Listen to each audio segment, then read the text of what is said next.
은혜 받으실 하나님의 말씀은 데살로니가전서 5장 16절로 18절에 있는 말씀입니다. 이 계시의 말씀 읽을 때에 오늘도 우리 곁에 계신 성령님의 음성으로 들려줄 수 있기를 원합니다. 우리 함께 낭독을 합니다. 항상 기뻐하라, 쉬지 말고 기도하라, 범사에 감사하라. 이것이 그리스도 예수 안에서 너희를 향하신 하나님의 뜻이니라. 시온 찬양대 찬양이 있겠습니다.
자, 우리 옆에 있는 분을 보면서 이렇게 한번 인사합니다.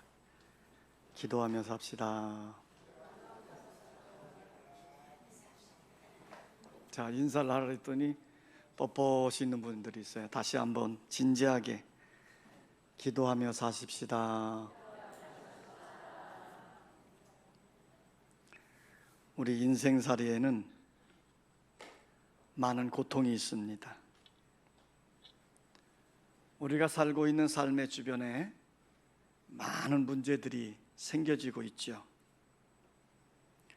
요즘 우리 삶의 주변에는 코로나가 몇 달째 계속 기승하고 있습니다.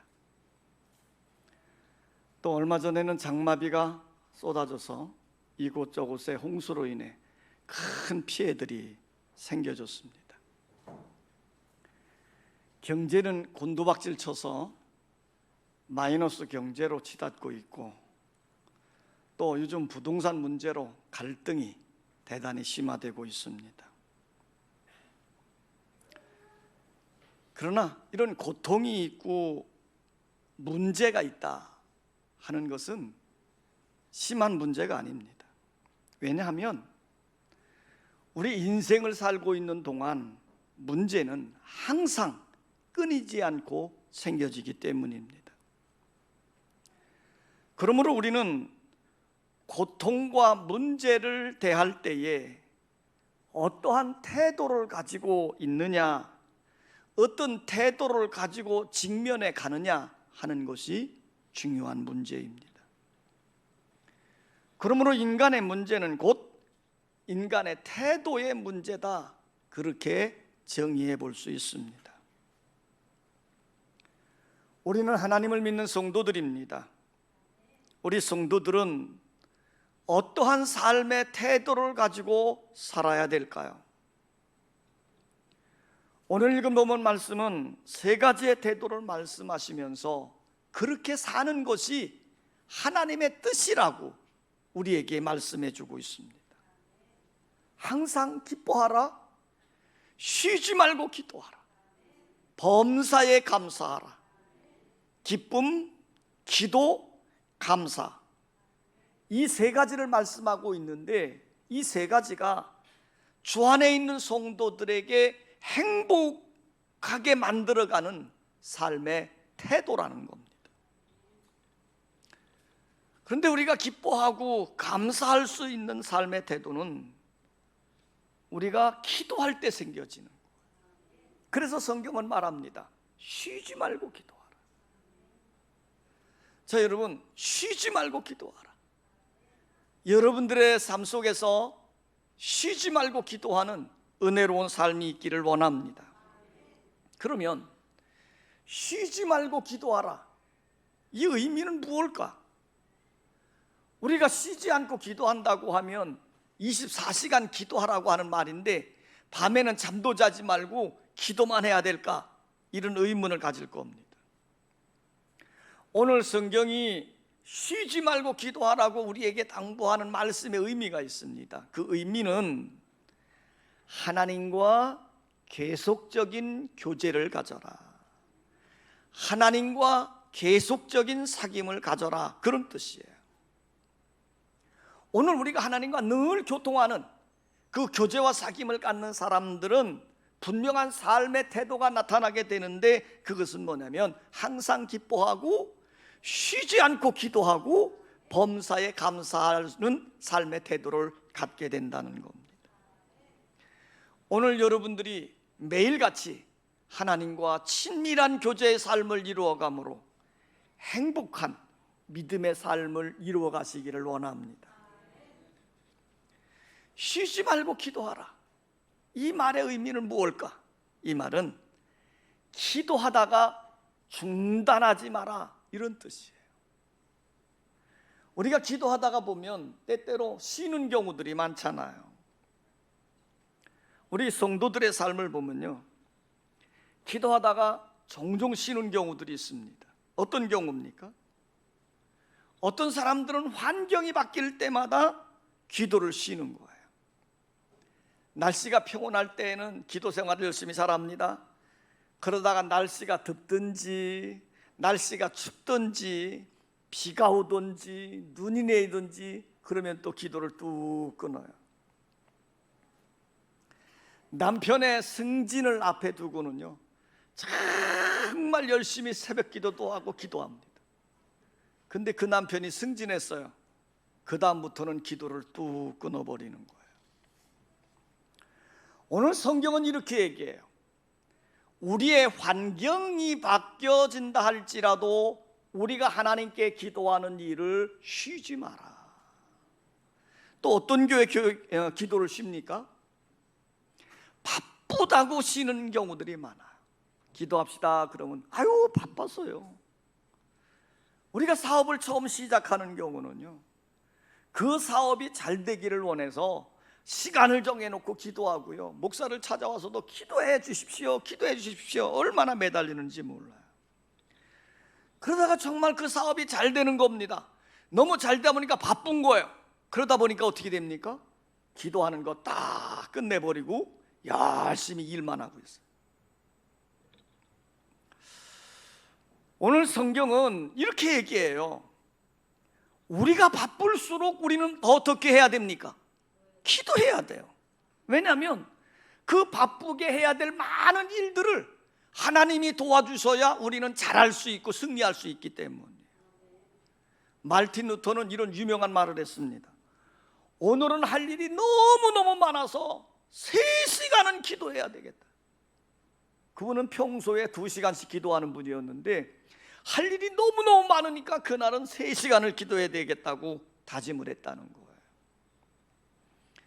바쁠 때일수록 기도를 쉬는 것이 아니라 기도하라. 이게 주님이 주신 말씀이에요. 또 어떤 경우 기도를 쉽니까? 기도 응답이 없다고 쉬는 경우들이 많아요. 우리 성도들 보면 대부분의 성도들이 기도하다가 쉬는 이유가 뭐냐면 기도의 응답을 경험하지 못하기 때문입니다. 그러나 여러분, 분명한 것은 우리가 믿음으로 기도하면 하나님은 반드시 응답하십니다. 너희가 믿고 구한 것은 받은 줄로 믿으라. 하나님은 천국 열쇠로 예수의 이름을 우리에게 주셨어요. 예수님이 이렇게 말씀합니다. 너희가 내 이름으로 무엇을 구하든지 내가 시행하리니 그랬어요. 그러니까 우리가 예수의 이름으로 믿음으로 기도하면 우리 하나님은 반드시 응답해 주시는 줄 믿습니다. 또 어떤 경우 기도를 쉴까요? 어려운 문제를 만난다든지 어려운 상황에 처하게 되어지면 기도를 쉬는 이들이 있습니다. 핍박을 당한다든지 몸에 병이 좀 생겼다든지 요즘처럼 코로나가 기승을 한다든지 또 어떤 어려운 문제가 생겨졌다든지 그러면 기도하는 걸 다 내려놨어요. 기도하지 않아요. 자, 여러분, 우리가 어려운 일을 당할 때 해야 될 일이 무엇입니까? 더욱 하나님께 매달려서 기도해야 돼요. 힘을 달라고 기도해야 되고 하나님이 지켜주셔야 된다고 기도해야 돼요. 다니엘이 믿음으로 삶으로 승승장구해갈 때 다니엘을 시기하는 정적들이 이상한 법을 만들었어요. 우리가 한 달 동안 왕에게만 절하고 왕에게만 기도하게 하십시다. 다른 어떤 신이나 어떤 형상에게 절하는 자는 사자굴에 집어넣는 겁니다. 이렇게 법을 만들어놨어요. 다니엘이 그 법을 알고도 어떻게 했어요? 자기 집에 가서 예루살렘 성전 쪽으로 난 창문을 활짝 열고 하루에 3번씩 기도했어요. 비밀이 숨어서 한 게 아니고 오히려 창문을 활짝 열어놓고 기도했다니까요. 어떻게 됐겠어요? 정적들에 의해 고발되어져서 사자굴에 던져집니다. 근데 하나님이 어떻게 하셨습니까? 사자굴 속에서도 다니엘을 지켜주시고 구원해 주시고 그 일을 통해서 정적들을 심판하게 되어지는 놀라운 계기가 되어졌다는 거예요. 오늘 우리는 어려운 일을 만날 때 해야 될 일이 뭡니까? 기도를 뚝 금지하는 게 아니에요. 전능하신 하나님 앞에 나가서 믿음으로 더욱더 힘써 기도해야 될 줄 믿습니다. 그러면 우리 하나님은 반드시 살아계셔서 여러분의 기도를 응답해 주시고 여러분을 축복하실 줄 믿습니다. 쉬지 말고 기도하라. 이 말의 의미는 뭐냐? 이것은 항상 기도하라, 그런 뜻이에요. 어떻게 기도하라? 항상 기도하라. 자, 우리 그리스도인의 삶의 태도는 항상 기도하는 삶의 태도를 가져야 돼요. 예수님은 제자들에게 너희는 이렇게 기도하라 교훈을 주시면서 항상 기도하고 낙심하지 말 것은, 누가복음 18장에 보면 제자들에게 기도에 대한 교훈을 하면서 이렇게 말씀했어요. 예수께서 그들에게 항상 기도하고 낙심하지 말아야 할 것을 비유로 말씀하여, 그러면서 하나의 비유를 들려주고 있습니다. 어떤 도시에 하나님을 두려워하지도 않고 사람을 무시하고 사는 한 재판장이 있었습니다. 기고만장한 재판장이고 오늘 성경은 불의한 재판장이라고 말해요. 자, 이 불의한 재판장에게 한 과부가 찾아갑니다. 그리고는 내 원수에 대한 내 원한을 풀어주소서 하고 간청을 해요.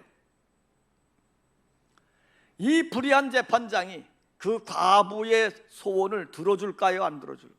안 들어주는 겁니다. 돈이라도 가져와야 들어줄 텐데 이 과부는 돈도 없잖아요. 계속 찾아와서 간청만 하는 겁니다. 얼마의 시간이 지난 다음에 재판장이 스스로 속으로 생각하기를, 내가 하나님을 두려워하지도 않고 사람을 무시하는 난데 이 과부가 나를 심히 번거롭게 하니 내가 그 원한을 풀어주리라. 그렇지 않으면 늘 와서 나를 괴롭게 하리라. 이렇게 생각을 하고 그 과부의 원한을 풀어주었다는 거예요. 그러면서 예수님이 이 말씀을 덧붙였습니다.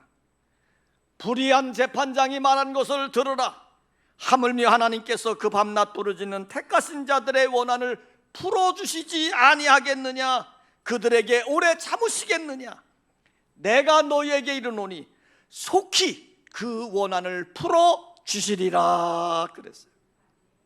그러니까 예수님이 우리에게 말씀하시는 것은 뭐냐면, 이 과부처럼 어려운 일을 당할 때에 기도를 쉬지 말고 항상 기도하라는 거예요. 오늘 우리로 하여금 항상 기도하라, 이 항상 기도해야 될 것을 가르치는데, 그 예수님의 그 비유의 말씀 속에서 우리가 찾아야 될 것은 뭐냐면, 우리가 항상 기도하는데 그 항상 기도할 때의 그 기도의 태도는 어떻게 해야 되느냐 하는 거예요. 따라서 합시다. 포기하지 않는 기도의 자세를 가져야 한다. 오늘 성경은 이렇게 말합니다. 그 도시에 한 과부가 있어 자주 그에게 가서 그랬어요. 지금 이 과부가 불의한 재판장을 찾아가서 간청을 하는 거예요. 내 원한을 풀어주소서, 내 원한을 풀어주소서. 그런데 이 재판장은 어떤 사람이에요? 하나님 두려워하지도 않고 사람 무시하는 자입니다. 기고만장한 사람이죠. 성경은 불의한 사람이라고 말합니다. 그럼 이런 사람에게 통할 수 있는 것은 두 가지예요. 돈을 주든지 권력이 있든지. 그런데 지금 이 과부는 돈도 없고 권력도 없습니다. 그 재판장을 찾아갈 때마다 얼마나 무시를 당했을까? 재판장을 찾아갈 때마다 얼마나 욕을 먹었을까? 아마 인격을 모독하는 심한 말도 들었으리라 생각이 됩니다. 그런데도 이 과부는요, 포기하지 않아요. 어떻게 했어요? 자주 찾아갔다는 거예요. 그럴 때 이 불의한 재판관이 스스로 생각을 하는 겁니다. 이 과부가 나를 번거롭게 하니 내가 그 원한을 풀어주리라. 그렇지 않으면 늘 와서 나를 괴롭게 하리라. 자, 불의한 재판관이라 할지라도요, 늘 찾아와가지고 계속 매달리니까 그게 번거롭고 그게 귀찮다는 거지요. 그래서 어떻게 했어요? 그 소원을 들어준다는 거예요. 이 과부가 언제까지 재판장을 찾아갔습니까? 응답해 줄 때까지, 원한을 풀어줄 때까지입니다. 어떻게 찾아갔습니까? 늘 와서입니다. 재판장이 고백하기를 나를 번거롭게 하니 나를 괴롭게 하리라 하고 탄식할 정도로 계속 찾아갔다는 거예요. 오늘 성경이 우리에게 주시는 기도의 태도는 뭐냐? 늘 포기하지 아니하고 계속해서 집중적으로 기도하면 우리 하나님은 반드시 응답해 주신다. 오늘 여러분들이 포기하지 말고 집중적으로 기도하는 은혜의 역사가 일어나시기를 원합니다. 항상 기도하는 기도의 자세 두 번째입니다. 따서 합시다. 구체적인 소원을 품어야 한다. 자, 과부가 불의한 재판장을 찾아가는 이유가 있습니다. 왜 찾아가요? 원수에 대한 내 원한을 풀어주소서 하는 겁니다. 맺힌 원한을 풀기 위한 분명한 목적이 있어요. 그 목적을 가지고 재판장을 찾아가는 거예요. 그런데 이 과부는 그 원한을 자기가 직접 풀지 않고 재판장을 찾아갔다는 거예요. 자신이 그 문제를 해결할 수 없음을 알고 그 원한을 해결할 수 있는 사람을 찾아갔다는 거예요. 이게 바로 기도의 지혜입니다. 오늘 우리 성도들이 살아가면서 분명한 소원, 분명한 기도의 제목을 가질 수 있기를 원합니다. 우리가 어려움을 당합니다. 병마에 시달립니다. 이럴 때 요즘처럼 장마로 인해서 피해를 입고 코로나를 위해서 두려운 마음이 있고 경제론 어려움 속에서 우리를 불안하게 만드는 이런 상황인데, 이러할 때 우리도 역시 부정적인 생각을 가지고 두려워하고 주저앉고 낙심하고 있는 상태가 아니라 이 과부처럼 우리의 인생의 문제를 해결해 줄 일은 누구냐? 그는 사람이 아니라 하나님이심을 아는 거예요. 우리가 그 하나님을 알면 그 하나님을 찾아가는 겁니다. 이게 기도예요. 오늘 예수님은 이렇게 말씀합니다. 하물며 하나님께서 그 밤낮 부르짖는 택하신 자들의 원한을 풀어주지 아니하시겠느냐? 그들에게 오래 참으시겠느냐? 내가 너희에게 이르노니 속히 그 원한을 풀어주시리라 그랬어요. 그러니까 우리가 분명한 소원, 분명한 기도의 제목을 가지고 예수님 앞에 자주 찾아가 부르짖으면 반드시 하나님이 어떻게 하신다? 응답해 주신다는 것입니다. 예수님이 항상 기도하라고 한 이 기도 속에서 우리가 배워야 될 기도의 자세는, 따라서 합시다. 집중하는 기도의 자세다. 자, 예수님이 이렇게 말씀했어요. 하물며 하나님께서 그 밤낮 부르짖는 택하신 자들의 원한을 풀어주지 아니하시겠느냐 그랬어요. 지금 예수님 말씀하는 거예요. 항상 기도해야 되는데 그 기도는 밤낮 부르짖으라는 거예요. 여기서 밤낮은 연속된 시간을 의미하는 겁니다. 이 말의 의미는 뭐예요? 시도 때도 없이 기도하라는 거예요. 낮에도 기도하고 밤에도 기도하고 어디서나 언제든지 부르짖어 기도하라는 거예요. 이 말을 다른 말로 표현하면 기도하는 일에 집중하라는 거예요. 이 과부가 자기의 원한을 풀기 위해서 재판장에게 집중했어요. 그래서 늘 온 거예요. 그냥 무시해도 좋고 욕을 해도 좋고 인격목에도 좋고 늘 집중한 거예요. 오늘 예수님은 우리가 기도할 때 어떻게 해야 되느냐? 그 기도에 집중하라는 거예요. 시편에 보면 시인들이 하나님께 집중함으로 기도한 내용들이 많이 나와 있습니다. 시편 20편 2절에 보면 내 하나님이여 내가 낮에도 부르짖고 밤에도 잠잠하지 아니하오나 그랬고요. 시편 88편 1절에 보면 여호와여 내 구원의 하나님이여 내가 주야로 주 앞에 부르짖었사오니 그랬어요. 우리의 하나님은 우리가 하나님께 기도할 때 그저 일에 마음 다 뺏겨버리고 세상에 다 뺏겨버리고 문제 다 뺏겨버리고 그리고 그냥 기도하는 신용을 하는 게 아니라 우리가 그 기도하는 일로 하나님께 집중하는 겁니다. 이 과부가 재판장에게 집중했더니 재판장 스스로가 생각하기를 뭐라 그랬어요? 이 과부가 나를 번거롭게 하니 내가 그 원한을 풀어주리라. 그렇지 않으면 늘 와서 나를 괴롭게 하리라. 그리고 그 원한을 풀어주었다는 거예요. 예수님 말씀합니다. 하물며 택하신 자들이 밤낮으로 부르짖어 기도하면 반드시 하나님은 응답해 주신다는 거예요. 그런데 그 응답은 오래 지체되지 않는다는 겁니다. 그들에게 오래 참으시겠느냐? 내가 너에게 이르노니 속히 그 원한을 풀어주시리라 그랬어요. 그러니까 우리가 집중하며 하는 기도는 하나님이 반드시 응답해 주시는데 그 응답은 오래 걸리지 않고 속히 이루어진다는 겁니다. 여기서 속히라고 하는 단어는 시간적 의미보다는 그 응답을 들어주신다, 그 원한을 풀어주신다고 하는 응답에 대한 확실성, 응답에 대한 언약, 약속이 담겨져 있는 거예요. 우리가 집중된 기도를 하면 하나님은 반드시 응답해 주시는 줄 믿습니다. 예수님이 항상 기도하라고 한 이 기도의 권면 중에 마지막 중요한 기도의 태도가 있어요. 뭐로 기도해야 되느냐? 다시 합시다. 믿음으로 기도해야 한다. 뭘로 기도해야 된다? 믿음으로 기도해야 돼요. 그럼 누가복음 18장 8절을 보면 예수님이 이 비유를 쭉 설명해 주고 그리고 난 다음에 마지막에 이렇게 말했습니다. 그러나 인자가 올 때에 세상에서 믿음을 보겠느냐? 탄식하는 거예요. 인자가 올 때에 세상에서 이런 믿음을 가진 자를 보겠느냐 이 말이에요. 여기서 인자가 세상에 올 때 이게 무슨 말이에요? 우리 주님이 재림하실 때, 이 세상의 종말이 가까웠을 때, 어쩌면 지금 우리가 살고 있는 이 시대를 가리키는 거예요. 이때에 참다운 믿음을 가진 사람이 있겠느냐 이 말이에요.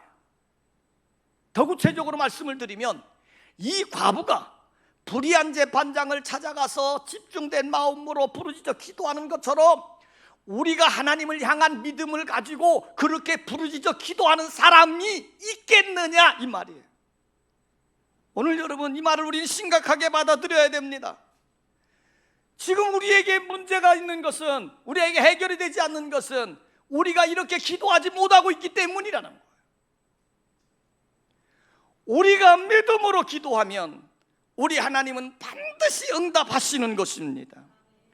오늘 이 예수님의 말씀이 우리에게 촉구합니다. 믿음으로 기도하라. 믿음의 기도는 역사하는 힘이 큽니다. 그러므로 내가 너에게 말하노니 무엇이든지 기도하고 구하는 것은 받은 줄로 믿어라. 그리하면 너에게 그대로 되리라. 믿음으로 부르짖어 기도함으로 응답을 다 경험하는 여러분 되시기를 원합니다. 우리가 늘 마시는 물, 어느 액체보다 점도가 낮다고 합니다. 다시 말하면 물은 어느 액체보다 끈적거림이 없다는 말이죠. 만일 물이 끈적거리고 걸쭉하다고 한다면 물에 많은 성분으로 되어져 있는 피가 있어요. 그러니까 피에는 물의 성분이 많이 들어가 있습니다. 근데 이 피가 13만 킬로미터가 넘는 몸 안의 모세혈관을 흘러가는데 걸쭉하다면 흘러가기 어렵겠죠. 우리가 물을 많이 마시면 피의 점도가 물처럼 묽게 돼서 잘 흐르게 되는 거예요. 근데 그 피가 걸쭉하게 되어지면요, 혈관에 잘 흐르지 못하는 거예요. 이 피가 영양분과 노폐물을 다 실어 날라야 되는데 날아가다가 중간에 막혀버리고 제대로 운반을 못하는 거예요. 그렇게 되어지면 뭐가 생기는 겁니까? 병이 나고 마는 거예요. 암병이 되기도 하고 뇌출혈이 되기도 하고 문제가 생겨져요.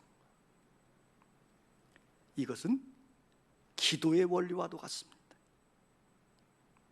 기도는 하나님의 축복을, 하나님의 능력을, 하나님의 응답을 가져오는 통로입니다.